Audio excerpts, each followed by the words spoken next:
Assalamualaikum warahmatullahi wabarakatuh. Selamat siang. Kebetulan kalau di daerah aku ini lagi siang ya. Selamat siang sobat HLC. Oke, jadi HLC itu Hexagonal Learning Center ya. Jadi aku singkatnya HLC. Oke, untuk kali ini untuk pembahasan siang ini aku mau bahas terkait stoikiometri. Kayaknya ini kurang jelas ya tulisannya, bentar. Ini agak ragu. Oke, kayaknya udah jelas ya. Jadi di sini aku mau membahas terkait stoikiometri. Nah, untuk part yang pertama, jadi aku nanti bakalan bikin videonya itu jadi beberapa part gitu, ada beberapa bagian gitu. Nah, untuk bagian atau part yang pertama, di sini aku akan bahas terkait dengan 10 rumus penting di stoikiometri. Nah, untuk yang pertama itu, untuk rumus yang pertama stoikiometri ya. Jadi stoikiometri itu bisa disebut juga dengan konsep mol ya. Jadi dia membahas terkait konsep mol. Oke. Nah, di sini aku mau membahas terkait 10 rumus penting. 10 rumus penting di stoikiometri. Oke, untuk yang pertama. Untuk yang pertama, kita pasti udah pada kenal terkait dengan mol ya. Jadi mol itu dia simbolnya yang N. Nah, di mana N apabila yang ditanyakan mol, maka rumusnya itu sama dengan massa dibagi mR. Oke, rumusnya itu massa dibagi mR. mR itu apa? Jadi mR ini merupakan massa molekul relatif. Massa molekul relatif. Massa molekul relatif itu merupakan jumlah AR ya. Jadi massa molekul relatif atau mR ini dia merupakan jumlah dari AR. AR itu apa? Atom relatif ya. Atom relatif. Oke, contohnya apa nih? MR misalnya massa relatif. Misalnya massa relatif dari apa ya? H2O. Misalnya dari senyawa H2O. Maka untuk menghitung massa relatifnya itu seperti ini. Di sini kan hanya ada 2, jadi itu 2 atom relatif H dijumlahkan dengan 1 atom relatif O. Satunya bisa nggak ditulis ya, sama dengan 2 dikali dengan atom relatif H nya berapa? 1, kemudian ditambahkan dengan 1 atom relatif O. Atom relatif O itu berapa? Itu sama dengan 16. Jadi 2 ditambah 16 sama dengan 18. Oke, jadi kita tadi rumus yang pertama kita ada mol ya. Mol ini sama dengan massa dibagi massa relatif. Nah, biasanya aku bikin kayak gini sih. Kan kalau di soal itu biasanya yang ditanya bukan cuma mol aja ya. Kadang yang diketahui ada massa relatifnya, kemudian ada molnya, kemudian ditanyakan massa. Jadi cara mudahnya aku bikin segitiga kayak gini. Oke. Dimana di sini mol ya. Di sini mol, di sini massa. Bentar, ini kayak terlalu jelas ya. Oke, udah kelihatan. Di sini massa, kemudian di sini ada massa relatif. Nah, sekarang semisal kita bikin di sini deh. Semisal yang ditanya itu, kalau ini kan yang ditanya mol. Kalau yang ditanya mol, maka rumusnya massa per massa relatif. Semisal yang ditanya massa. Kalau yang ditanya massa, berarti rumusnya N mol dikali dengan massa relatif. Kemudian kalau yang ditanya mR, itu sama dengan massa per N. Jadi tinggal kita lihat aja bikin segitiga terbalik kayak gini. Kalau yang ditanya N-nya berarti massa per mR. Kita lihat dari garis yang ini kayak gitu. Kalau yang ditanya massa nih, misalnya yang ditanya Misalnya yang ditanya masanya yang ini. Berarti kan N dikali dengan MR. Kalau yang ditanya MR, misalnya yang ditanya itu MR-nya. MR-nya berarti kan dia massa per N, kayak gitu. Oke, untuk rumus yang pertama kita ini dulu ya. Kita udahan dulu untuk rumus yang pertama, cara mencari mol. Oke, kita lanjut rumus yang kedua di konsep stoikiometri.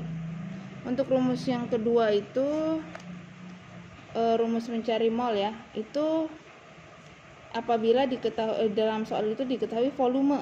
Volume itu rumusnya sama dengan N dikali 22,4. N dikali 22,4. Jadi ini itu rumus yang ini ya.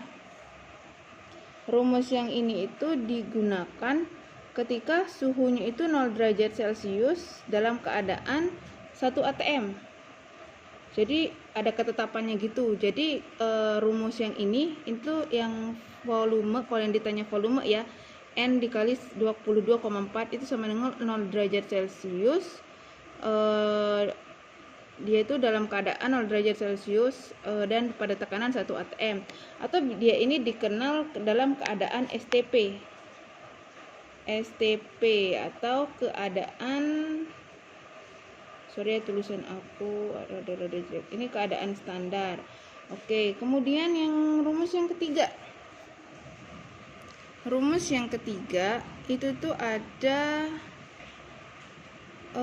volume sama dengan N dikali 24. N dikali 24 ini itu digunakan pada suhu, jika di soal itu suhu yang diketahuinya 25 derajat Celcius dan pada tekanan 1 atm. Jadi ini tuh disebut juga dia dalam apa? Disebut juga dalam RTP ya, RTP. RTP itu apa? RTP itu suhu dalam ruangan. RTP itu suhu dalam ruangan. Oke, rumus yang keempat. Rumus yang keempat ada apa? Rumus yang keempat itu, bentar ya. Rumus yang keempat kita tandain dulu. Oke, rumus yang keempat itu ada PPI NRT. PPI NRT. PPI NRT yang keempat itu ada rumus PPI NRT. Jadi P ini tekanan, V ini volume, N ini mol, R ini ada ketentuannya. R ini apa? R ini ada ketentuannya 0,082, sorry, dia bernilai 0,82. Dan T ini dia suhu. Tapi suhunya itu harus diubah dalam Kelvin. Jadi kalau di soal diketahuinya derajat Celcius, kita harus ubah dulu ke Kelvin. Contohnya kayak ini, dia misalnya diketahui. Contohnya diketahui T-nya itu 27 derajat Celcius. Nah, 27 ini harus kita ubah dulu ke Kelvin. Berarti 27 ditambah 273 Kelvin. Jadinya sama dengan 300 Kelvin. Oke. Sampai sini udah mudeng semua ya, udah paham. Sekarang kita lanjut ke rumus yang kelima. Oke, sekarang kita lanjut ke rumus yang kelima. Rumus yang kelima ada apa? Kita membahas terkait molaritas. Oke, kita membahas terkait molaritas. Molaritas itu simbolnya M besar. Kalau yang tadi kita belajar terkait dengan mol. Nah, kalau sekarang kita belajarnya terkait molaritas. Nah, kalau molaritas itu dia simbolnya M besar. M besar itu molaritas ya, maksudnya rumusnya itu mol per volume. N ini apa? N ini sama dengan molnya. V-nya ini dalam bentuk liter. Ini dalam bentuk liter. Kayak gitu. Nah, kita lanjut dulu ke rumus yang keenam. Rumus yang keenam itu kita membahas terkait N. N iki apa? N itu jumlah molekul atau jumlah partikel kayak gitu.